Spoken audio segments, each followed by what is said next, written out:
picture of the presentation here, a virtual first year experience. We've been at the University of Wisconsin-La Crosse. We've been developing a first year seminar. That's what we're calling it here, a first year experience, for several years. And I will be teaching a few sessions of that this fall. I developed a course.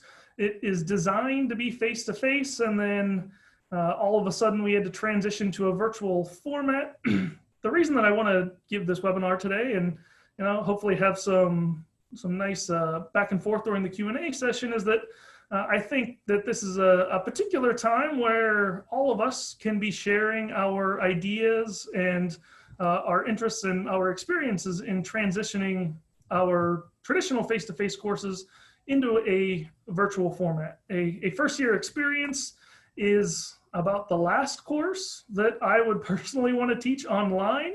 I was very much looking forward to having this face-to-face, but in the process of transitioning to a virtual format, I actually think that I have a chance to make this course, well, it will obviously be different, but potentially better than it could have been in a face-to-face environment. So I want to talk about some of the things that I've noticed, a few tips and takeaways, and then again, hopefully we can open it up to Q&A. So let me just start with the three big takeaways, the big 3 bullet points here that I plan to use when I teach this course this coming fall. And those are, first, take advantage of online and digital resources. Second, experience your environment. And then third, focus on personal development while still coming up with innovative ways to collaborate. And so I'll get into each one of these in more detail as the presentation progresses here. But I think that these are the big 3 things that I focus on as I've transitioned my course from being a normal face-to-face course to one that happens in an online environment. Now, before I get into the course specifically, I want to give you a little bit of background. I promise that I'll keep this pretty brief about my university and my course, and I'm doing this because I realize that there are lots and lots of different teaching environments and ways to deliver content to students and to different audiences. I think that I'll be talking today about my experience and my plans, which are of course specific to the course that I will be teaching in the fall. So if you have any questions or again, ideas or thoughts about how you might take something that I'm doing and do it a little differently, I think that makes a lot of sense, especially if you're teaching to a different audience that might be, perhaps a lot larger or perhaps smaller, or even just a different audience. So a little bit about my institution. I teach at the University of Wisconsin-La Crosse. We are a comprehensive 4-year university located in La Crosse, Wisconsin. We have about 10,000 undergraduate students, 500 graduate students, and we have 100 plus different undergraduate academic programs. Our class sizes are fairly small. In a typical, our student faculty ratio is 19:1. Our first year seminar courses were designed to have 25 students in them at the most.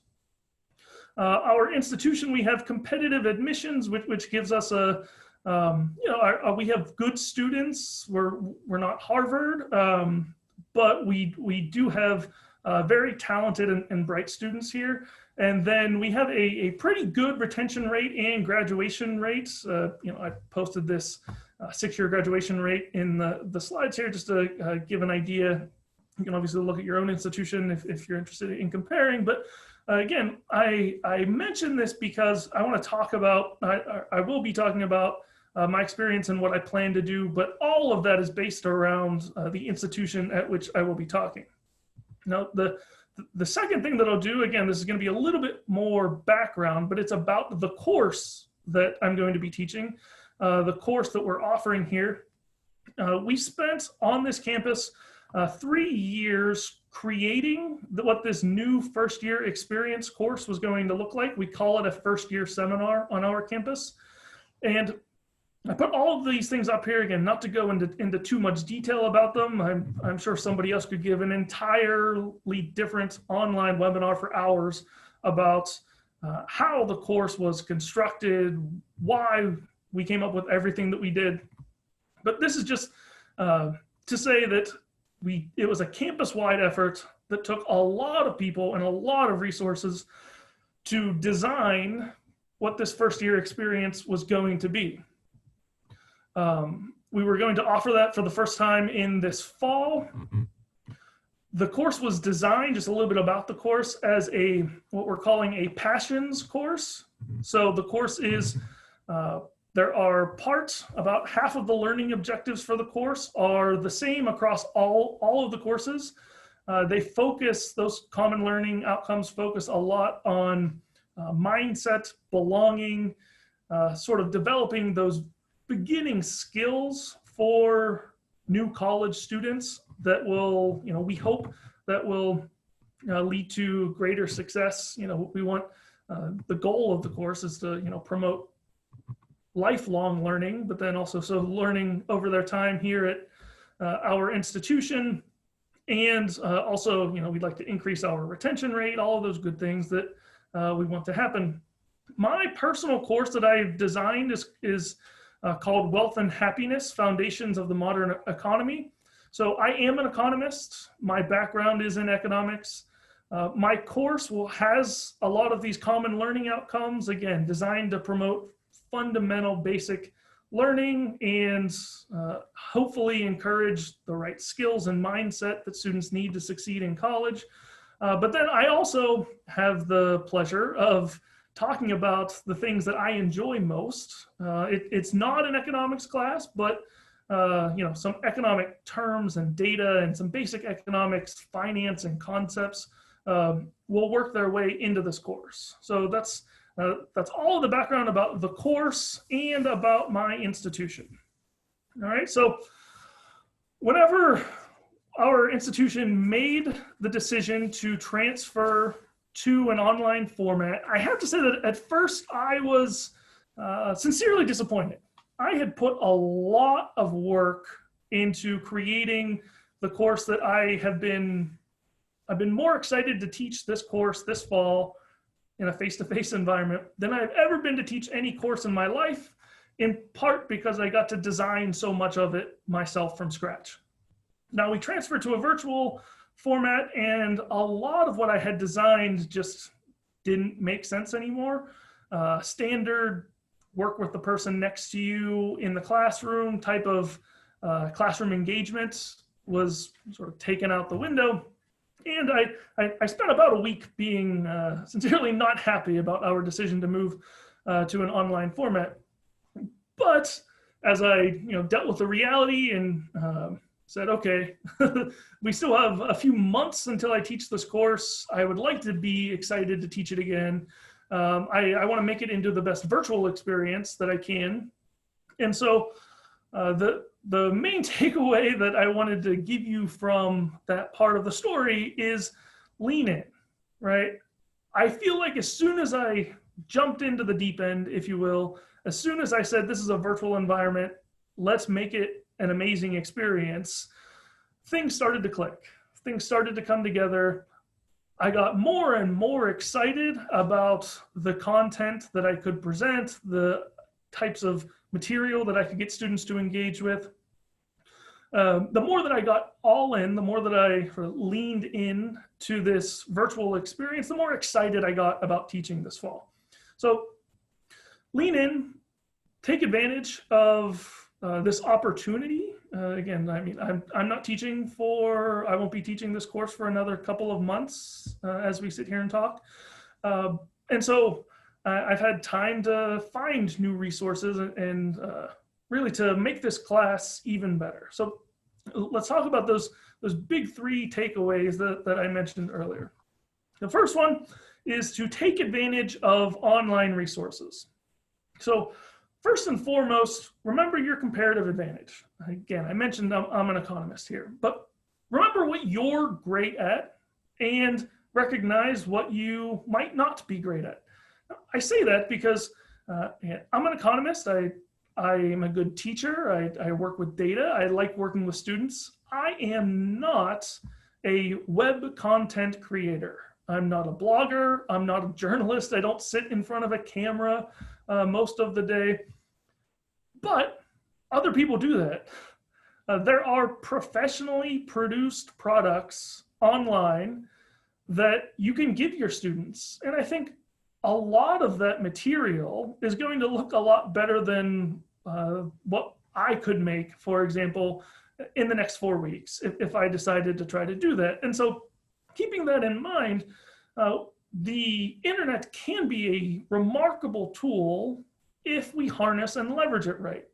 Now, I'm not going to take you through a lot of hyperlinks and a lot of things on the internet, but I have one link here that I thought I could share my screen and show you what this site looks like with some wonderful economic data. I'll just click play here, and what the site is, it's a site of economic data over time, 200 years worth of data. Somebody created this site, gapminder.org, and it plots over time. Each dot here is a country.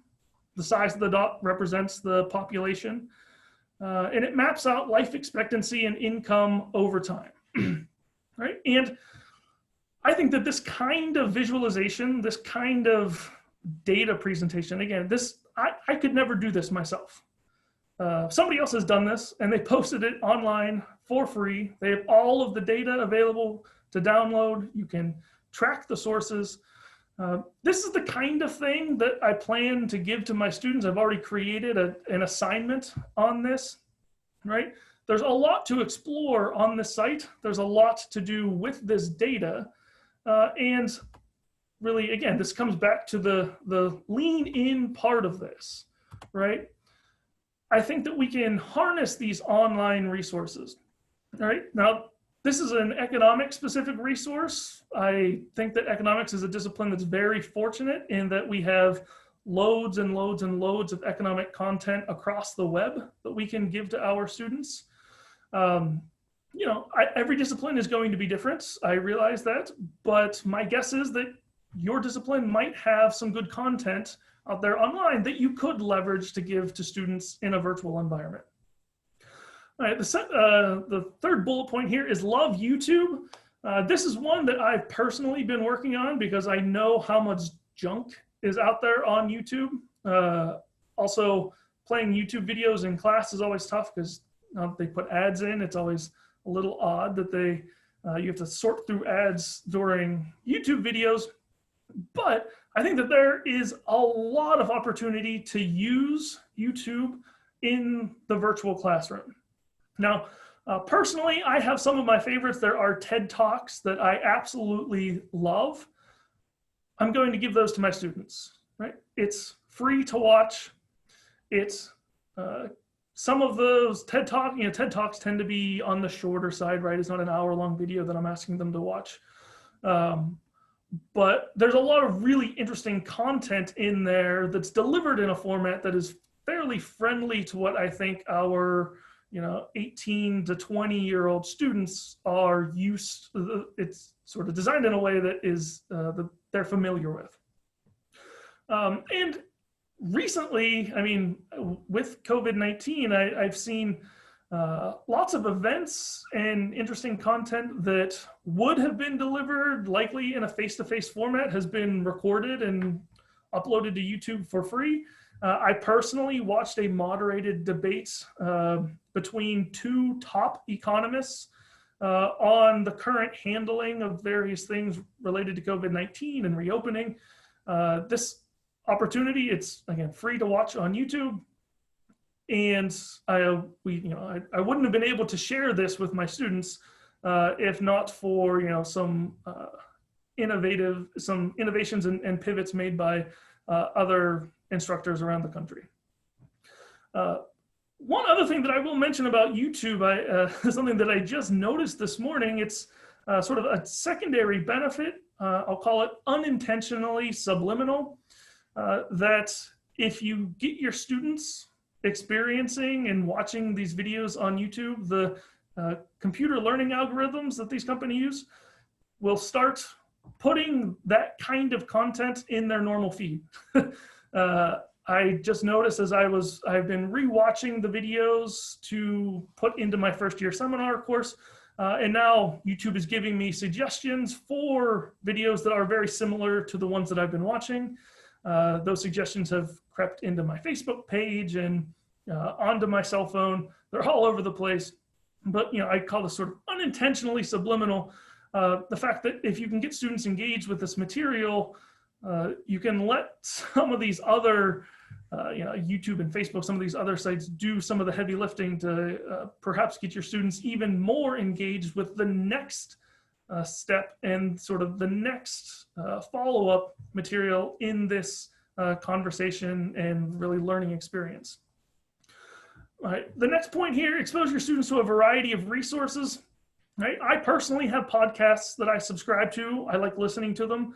I listen to hours and hours of podcasts a week.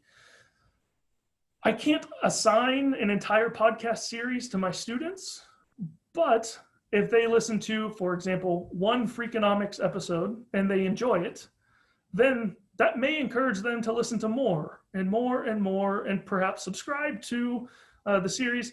And all of a sudden, without being in a classroom, without being any part of the class that I'm teaching, all of a sudden on their own, they're engaging with these learning resources that I would love them to engage with.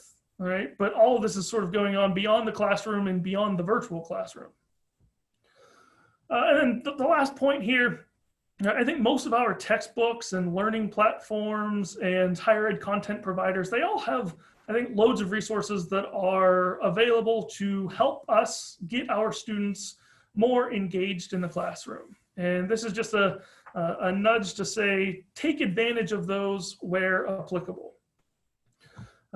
Remember, almost everything is digital these days, right? I do lots of research. What do I use to do my research? Google Scholar, right? Our students can access Google Scholar from anywhere in the world. Our library has an ability to link your Google Scholar to our library account. Again, we can do this. We can teach in a virtual format. All right, point 2 here, or tip number 2, experience your environment. Right, this first year seminar course, I know this might sound silly, but I had a scavenger hunt approach planned, right, where if they were on campus, I wanted them to physically visit places on campus, right? The financial aid office, the student learning center, we have a counseling center, our rec center. There are all of these places on our campus, here's our campus map, that I wanted them to visit, right? Because if they visit the counseling center and they need counseling help later on in the semester, they've already been there, they already know where it is. Right? This is about lowering barriers for our students to get them to use these services later on in the semester. Now, while I'm doing this class virtually, so I'm not going to have them physically visit these places, but each of these places has their own website, right? Here's our landing page for our Office of Financial Aid, right? Our financial aid office, right, and a lot of these other offices, sort of the administrative side of academia, they're here designed almost exclusively to help our students, right? So I want them to go to the website. I might have them pull some information off of the website, right? So that if the time comes to, search for scholarships or to renew a FAFSA or to do these other things that, again, the goal of this course here is to help students succeed throughout college.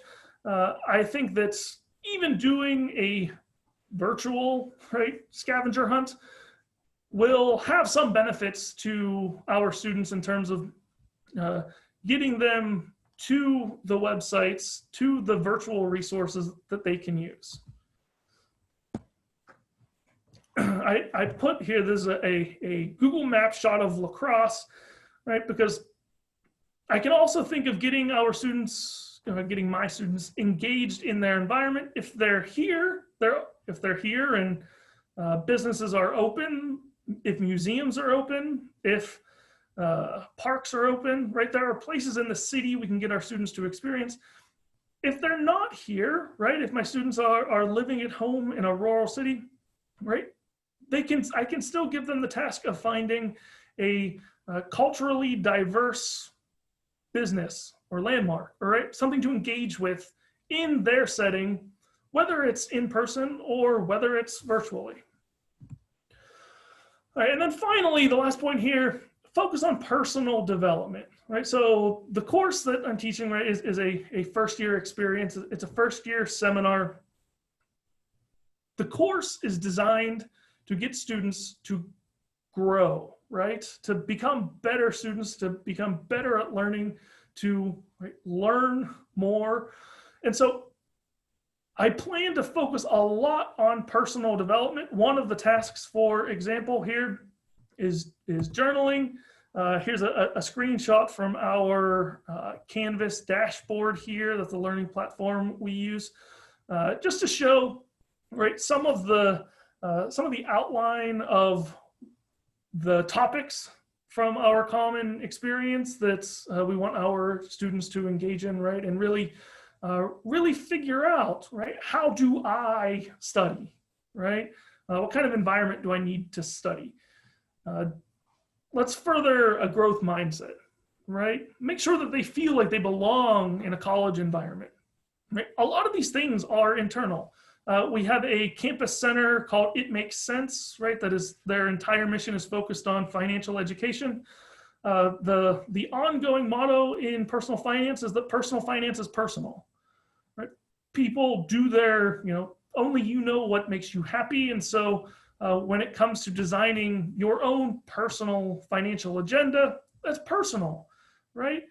And so the emphasis of this course is going to be on personal growth, right? So we can focus a lot of our efforts into making our students, right, just better at being who they are. Right? And now the final caveat here is that it doesn't have to all be personal. You can still collaborate. Right? I think every online learning platform has a discussion board. Those are limited in terms of how much you can do on them. But then you can still do group projects, right? We have a group project for this first year experience. They're going to have to do a research project, right? They're going to have to use Google Scholar, read some academic literature, report on it, make a digital poster as a group, right? And then present that digitally, virtually to the rest of the class, right? They can work together, and in some ways, it's almost easier for them to access these materials from their laptop, from their own personal settings, and then do presentations virtually, right? It's very much a different skill than presenting in person, but I think that we still have several opportunities to encourage collaboration. Here's just one example. I pulled this from, this was a poster, slightly different than a poster, but it is a poster that some of my students made, right, on their own, in their own, opportunity social media cause. They picked the research topic from an economics list that I gave them. They designed this poster, they made it themselves, they presented it, right? Our students, in some ways, I feel like they're more technically savvy. I think I have many students who are more technically savvy than I am, and then are some of my colleagues. Right? And so I think this gives them another opportunity to impress, right? An opportunity to show that they belong, and an opportunity to grow. All right, so just wrapping it up here, and we'll move into the Q&A, right? Lean in. I think that if we change the narrative from, I have to teach online to I get to teach in a virtual environment, that opens up a lot of doors for us. And so I've done a full 180 from being disappointed that I couldn't offer this course face-to-face to being excited at sort of the opportunities that are now available. Right? Take advantage of online and digital resources, get your students to experience their environment, whatever their environment happens to be in the course, and then finally focus on personal development. Right? We want our students to succeed. We want them to graduate, but then beyond graduation, we want them to be good stewards and good citizens and good people, right? So that starts with focusing on personal development, right? And then, don't forget about collaborating. Right? That is it for me. Here's my contact information. If you have any questions, you can shoot me an email. I'd be happy to connect after the presentation. But that's it for me. I'll turn it back over to our moderator, and we can open this up to Q&A. All right, thank you so much, Dr. Hoffer, for sharing your experiences with that transition. We do have a few questions to go through. If anyone has any other questions, please put those in and we'll get to them. First question from Professor Aki, will you be using Zoom to teach? No, so, well, I guess Zoom specifically, our university has some different software contracts.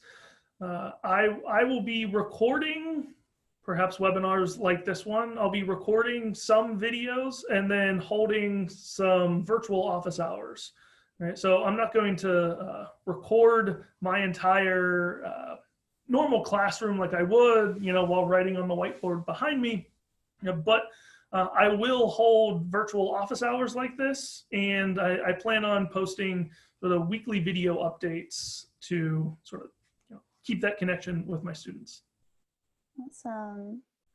Somebody had a pointer about your YouTube ads comments. They said you can install UBlock Origin as a browser extension and never see a YouTube ad again. So I will write that one down right now. I'll definitely look into that if you're going to show YouTube videos in class. Another attendee said, my university will be using a high flex classroom. Half of the class attends live every other day in our first and second year courses. Are there any activities that you will be using that allow students to interact while social distancing? Sure. So, I mean, I think that we're going to promote virtual connections.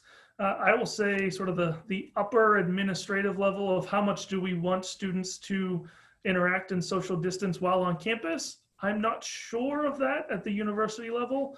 I'm not even certain if our dorms are going to be open this fall. If they are, then I feel like we're by default saying that we're going to have a lot of student interaction, and let's go with that. If they're closed, then I think we'll focus more on the virtual social distancing than the sort of face-to-face sort of collaborative efforts.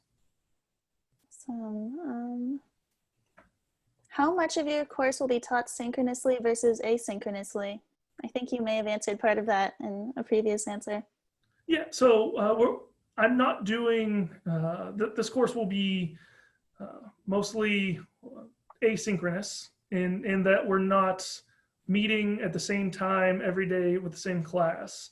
But I will hold virtual office hours that will be synchronous, that I will sit in front of a computer, but almost the entire class will be asynchronous. I will say that at the university level, we've allowed instructors to pick their degree of synchronization, if that's a word. And so different instructors are taking different approaches on that. That's really interesting. Are you going to use other apps and tools to interact with your learning management system?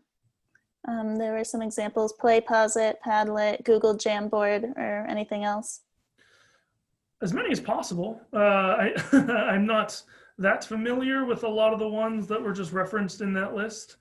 I think that, again, one of the reasons I was excited to do this webinar in particular was the opportunity to do this Q&A and to learn about some of the additional apps and opportunities that are out there. And so I'd love to look more into those. Again, my desire here is to try to be as engaged virtually with my students as is, I guess, optimal or reasonable.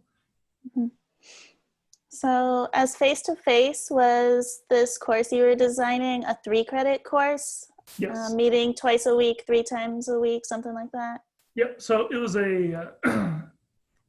we'd meet 3 times a week, Monday, Wednesday, Friday, and then the Friday component of that was the common experience for all of the students in the first year experience. And so a lot of that content was designed to be online, but then that also gave us an opportunity where we knew that we would have all of our students doing the same content and material on the same day. And so a lot of those common experience modules are designed around various campus activities. So when we have, I think we have I don't know if we call it a diversity week or a cultural experience. That's when we have the diversity module in there. And then we know when our freshmen will be registering for courses. And so we put the how to register for courses module in there. And the same thing for financial aid and the rest of those. Okay. This is kind of a long question. How will you make the class obviously not a MOOC or a Khan Academy type class? In other words, if you use a lot of online sources, will it possibly seem like the students could have learned all of this on their own? Is the value you are adding mainly curatorship and feedback? Sure. I mean, I think that's a big question for the academy, broadly speaking, today, right? Like, how do we differentiate our teaching from what's available sometimes for free in our, in these MOOCs or, for example, our math department created a, massive open online course for a lot of our math curriculum. But those still face really big challenges, most particularly in terms of retention.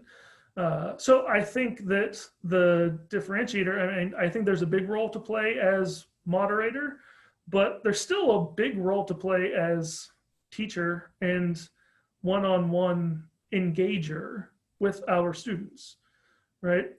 I think that there's obviously an opportunity to provide feedback on a regular basis. I think that's key to learning, right? Getting our students, for example, we have this journal assignment. I mentioned that earlier. We have students journaling, right? And then they're going to submit these journal assignments every week.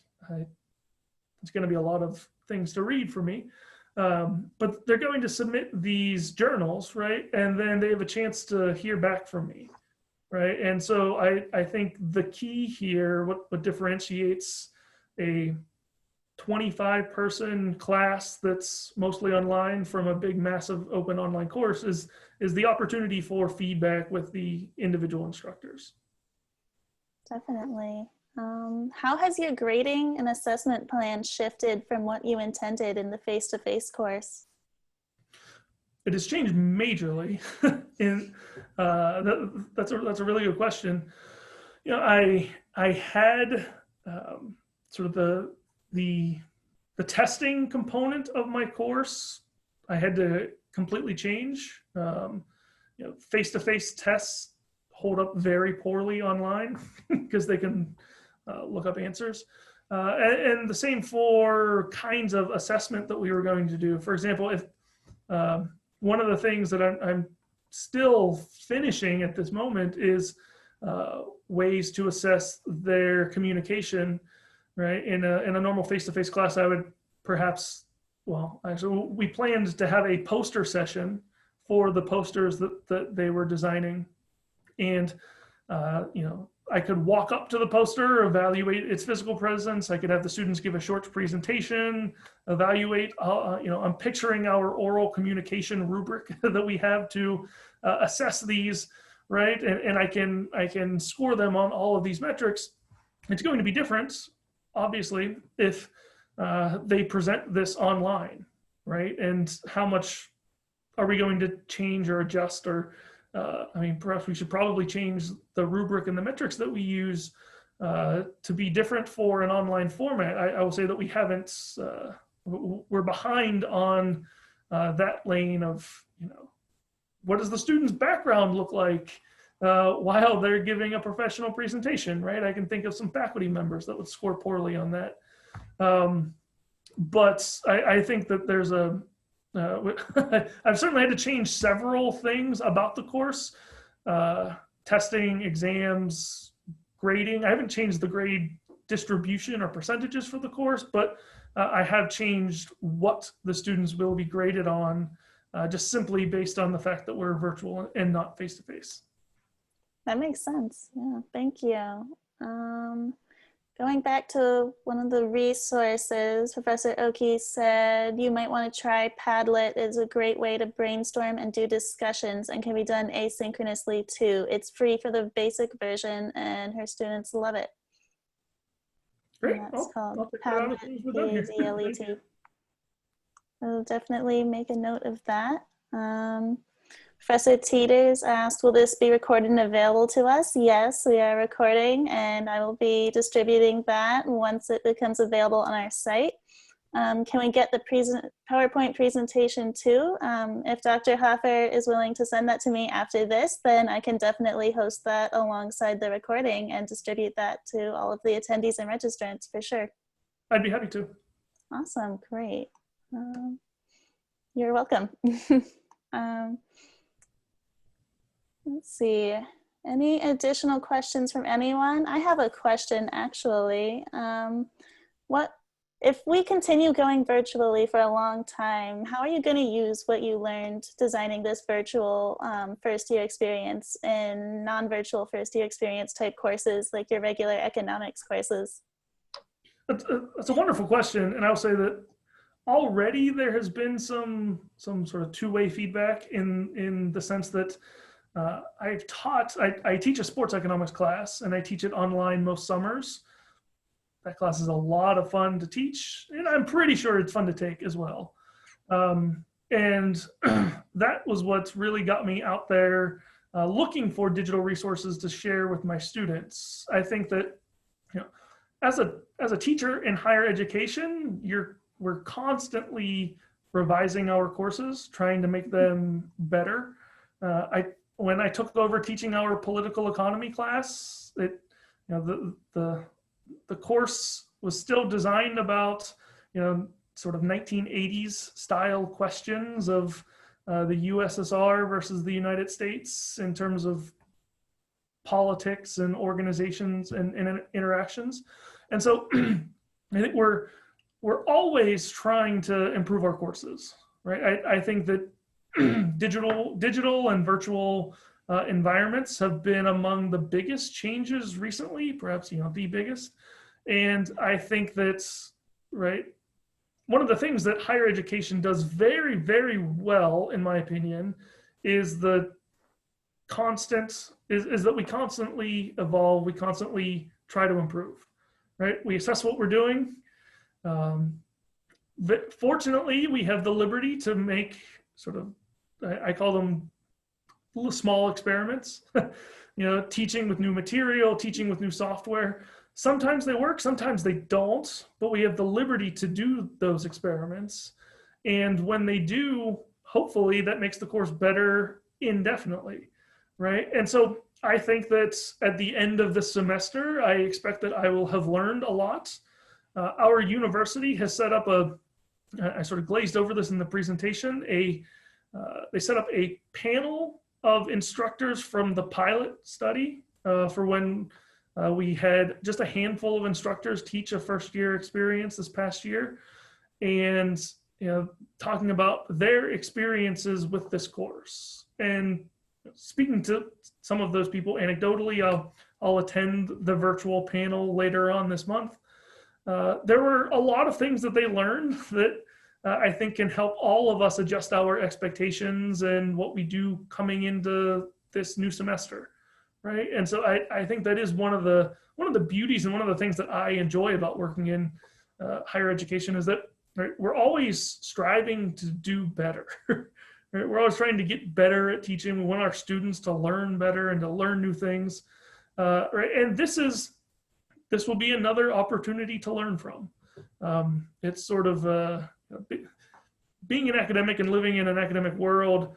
I've come to realize that I'm someone who loves to learn, whether it's Discipline specific, again, economics. I love to read. I read economics. I listen to economics podcasts. I do all of this, but I enjoy teaching, right? And so all of that runs together. So I look forward to an opportunity to learn. And that's one of the things that, right, gets me excited about coming back every fall semester. Well, I think that's a great note. We got a few more questions. How do you organize your class website so it's clear, welcoming, and not confusing? Are there things you've learned about how to improve the look of the site? Since this is now the main source of info for students, it's important.